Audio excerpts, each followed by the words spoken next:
కూడా అవలా. అమ్మాయి అయినా అబ్బాయి అయినా ఎవరైనా సరే ఒకటి ఫేస్ చేసి బౌన్స్ బ్యాక్ అయ్యి కెరియర్ లో అంత ముందుకెళ్ళడం ఇట్స్ వెరీ టఫ్. సో అలాంటి వాళ్ళని మనం చూసి చాలా నేర్చుకోవాలి.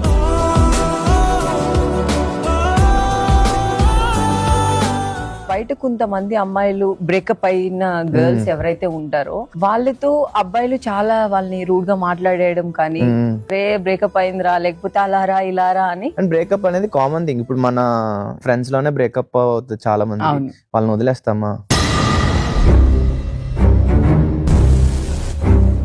ఫ్యూచర్ లో మీరు చేసుకోబోయే అమ్మాయి బ్రేకప్ అయి వస్తే మీరు యాక్సెప్ట్ చేస్తారా? Of course.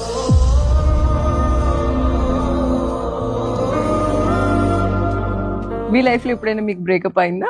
అమ్మాయి నచ్చితే అసలు నేను చెప్పలేదు, బట్ దానికి నా బెస్ట్ ఫ్రెండ్ నచ్చాడు. తనకు అబ్బాయిలంటే చాలా రొమాంటిక్ అంట కదా, మీరు ఎంత వరకు రొమాంటిక్? ఇది ఎక్కడ విన్నారు? మిమ్మల్నే చూసాను కదా